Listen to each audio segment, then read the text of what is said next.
మన్యాల్ సినీ టాక్స్కి స్వాగతం సుస్వాగతం. ఈరోజు రాజకీయాలు చూస్తుంటే నిజంగా ఆవేదనాభరితంగా ఉన్నాయి.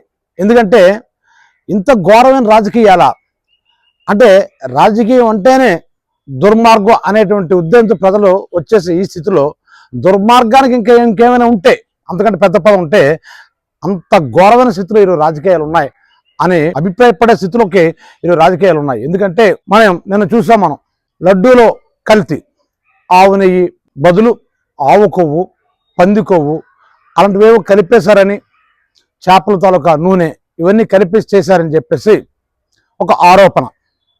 ఆ ఆరోపణ ఎవరు చేశారు అంటే సాక్షాత్తు ఈ రాష్ట్ర ముఖ్యమంత్రి చంద్రబాబు నాయుడు గారు చేశారు. అది జగన్ హయాంలో జరిగింది అని చెప్తే వెంటనే డిప్యూటీ సీఎం గారు వచ్చి ఆయనేమో ఏకంగా నేను సనాతని అంటూ వస్త్రాల రంగు మార్చుకొని నేను సనాతన ధర్మాన్ని పాటిస్తున్న సనాతని, ఇంత ఘోరం ఏంటి, ఇంత అన్యాయం ఏంటి, సాక్షాత్ శ్రీ వెంకటేశ్వర స్వామి ప్రసాదంలోనే ఇంత ఘోరం చేశాడు జగన్ అని అంటూ ఇంకో మాట కూడా ఉన్నాడు.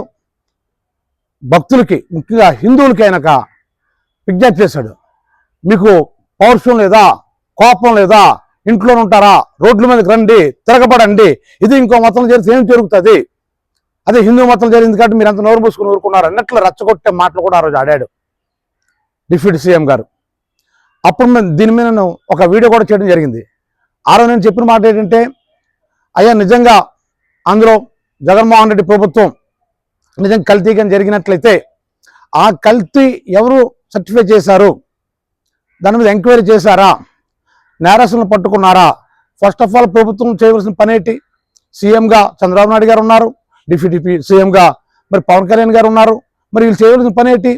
ఖచ్చితంగా ఎంక్వైరీ చేయించాలి. ఎవడైతే ఆ నేరం చేశాడో ఆడిని మక్కలు ఎరగదని బొక్కలో తోసేయాలి, అందులో నో డౌట్.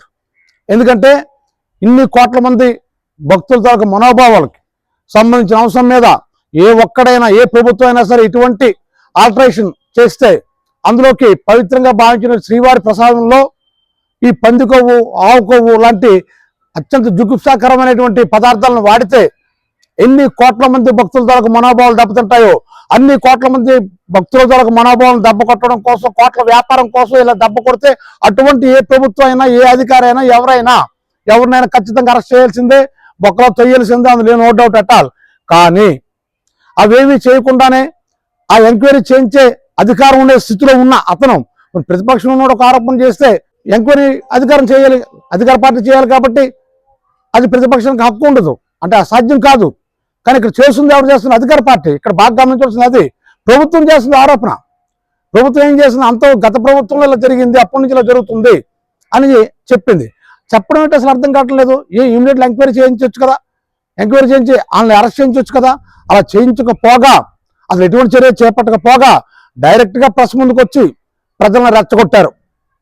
నిజంగా చెప్తున్నాను, ఈ సందర్భంలో నిజంగా భారతదేశ ప్రజలకి నిజంగా నేను చేతులు దండం పెడతాను. ఎందుకంటే ఆ రోజు అన్నాను, ఈ ప్రజలంత అమాయకులు కాదు, మీరు రెచ్చగొట్టి బయటకు వచ్చేదానికి పొరపాటున్నారు. పవన్ కళ్యాణ్ తాలూకా మాటలకు ఎవరైనా రెచ్చిపోయి బయటకు వచ్చి గొడవకు కానీ దిగితే, అన్య మతస్థుల మీద కానీ దాడులు చేస్తే ఒక రైట్స్కి దారి తీయదు. అది అసలు బాధ్యత పదవిలో ఉన్న వ్యక్తి ఎవరైనా ఈ మతోన్మాదాన్ని రెచ్చగొడతారా?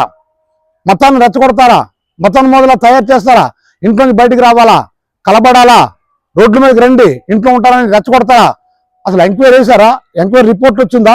అవన్నీ వచ్చిన తర్వాత కూడా చట్ట ప్రకారం తీసుకెళ్ళి అరెస్ట్ చేయాలి తప్ప ఒక మతస్థుల్ని రెచ్చగొట్టకూడదు కదా. అది కనీస బాధ్యత. రాజ్యాంగయుతమైన పదవిలో ఉన్న ముఖ్యమంత్రి గారు, డిప్యూటీ ముఖ్యమంత్రి గారు ఆ రోజు ఎంత రెచ్చిపోయారో మనం చూసాం. ఇంకా పవన్ కళ్యాణ్ గారు అయితే మరో 10 అడుగులు ముందుకేసి వస్త్రం రంగు మార్చి, కాషాయ వస్త్రాలు ధరించి, పసుపు వస్త్రాలు ధరించి, ఇంకా దుర్గాదేవి గుడి మెట్లు కడిగారు. అది గొప్ప చిత్రం కడిగారు. ఎవరైనా పైనుంచి కడుక్కొని వస్తారు, అతను కింద నుంచి కడుక్కున్నారు, అది వేరే సంగతి. కడిగారు. ఇంకా తిరుపతిలోనైతే సంప్రోషణ చేశారు, మాడవీధుల్లో సంప్రోషణ చేశారు, అక్కడ తిరుపతిలో సంప్రోషణ చేశారు. ఆ నీళ్ళంతా మాడవీధులు అంతా జల్లుకుంటూ వచ్చారు, యజ్ఞాలు చేశారు, యాగాలు చేశారు. ఇది చాలా ఇంక ప్రవచనకర్తలు వచ్చేసారు ఇంకా సీన్లోకి. ఇంకొచ్చేసి హిందూ మతానికి అది అపచారం జరిగిపోయింది, ఘోరం జరిగిపోయింది ఇలా చెప్పారు. ఇక్కడ నాకు అర్థం కానీ ఇదేంటంటే, ఇక్కడ జాగ్రత్తగా గమనిస్తే ఎలక్షన్ ముందు ఇలాంటి చేస్తే పని అప్పుడైనా చేయకూడదు. ఎలక్షన్ ముందు ఇలాంటి చేస్తే పని 4 ఓట్ల కోసం ఇలాంటి చేశారు కావాలనుకోవడానికి. అంత దారుణమైన పనులు ఎవరు చేయడు అసలు. కొన్ని చేశారనుకుందాం. కానీ ఇక్కడ జరిగింది మీరు గమనిస్తే, ఎలక్షన్ అయిపోయిన తర్వాత, ఈ చేతుల్లో ప్రభుత్వం వచ్చిన తర్వాత, ముఖ్యమంత్రిగా చంద్రబాబు నాయుడు ఉన్న తర్వాత, డిప్యూటీ సీఎంగా పవన్ కళ్యాణ్ గారు ఉన్న తర్వాత అప్పుడు చేయవలసిన అవసరం ఏమి వచ్చింది అసలు రాజకీయం అంటే? జగన్ అన్నాడు ఒక అన్యమతస్తుడు, ఒక క్రిస్టియన్, వీళ్ళ దృష్టిలో క్రిస్టియన్ కాబట్టి, ఆ క్రిస్టియన్ కాబట్టి శ్రీవారికి అన్యాయం చేశాడు, అదే మనం హిందువులు పరిపాలించుకుంటే న్యాయం చేసి ఉండేవాళ్ళం అన్న భావాన్ని బలంగా జనాల్లోకి రుద్దడం కోసం చేసిన పెద్ద డ్రామా అది. అంతేకాకుండా ఇంకా ఘోరమైన విషయం ఏంటంటే, తిరుపతి నుంచి 1,00,000 లడ్డూలు అయోధ్య రామ మందిరం దీనికి వెళ్ళాయి కాబట్టి మొత్తం భారతదేశం అంతా కూడా కలుషితం అయిపోయింది ఈ తినడం వల్ల. అయోధ్య రామ మందిరంకి ఇదే లడ్డూలు పంపించారని పవన్ కళ్యాణ్ అన్నాడు. ఇప్పుడు చెప్పండి పవన్ కళ్యాణ్ గారు, ఈ కల్తీ జరిగినటువంటి ఈ లడ్డూల్ని అయోధ్యకు పంపించారని మీకు ఎవరు చెప్పారు? ఎందుకంటే మీరు ఇలాంటి ఆరోపణలు ఎన్నో చేస్తారు, ఒకదానికి విధి ఉండదు, మీ నోటికి ఏదో మాట్లాడుతున్నారు. ఆ 30,000 మంది అమ్మాయిల్ని తీసుకెళ్ళిపోయారు, ఎవరు వాలంటీర్, దానికి సాక్ష్యాలు ఉండవు. ఎవరో ఇంటెలిజెన్స్ శాఖ అట ఢిల్లీ నుంచి వచ్చి చెవులు చెప్పిందట అని ఎలాంటివి చెప్తారు.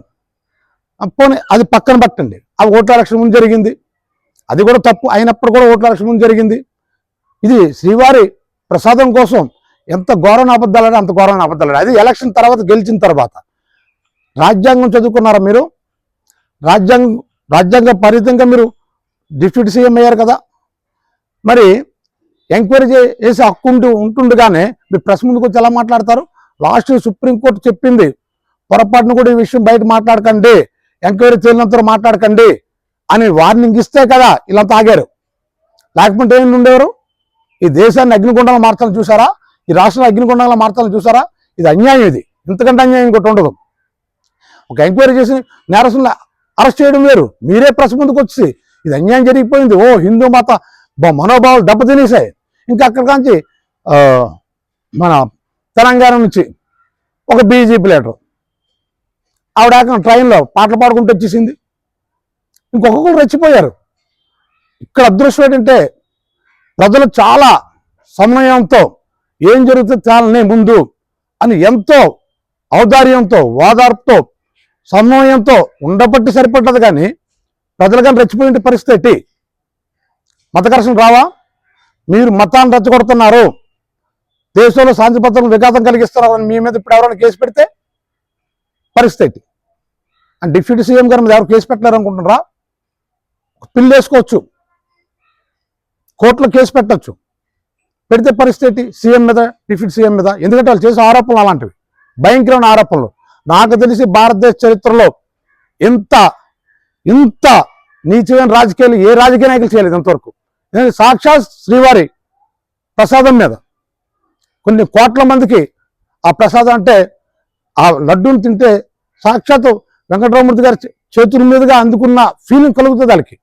నమ్మిన వాళ్ళందరికీ అది ఉంది. నాసికుల సంగతి వదిలేయండి, కానీ ఖచ్చితంగా ఆశకులు చాలా ఇష్టం. ఆ లడ్డూ కోసం పడిగాపులు కాస్తారు.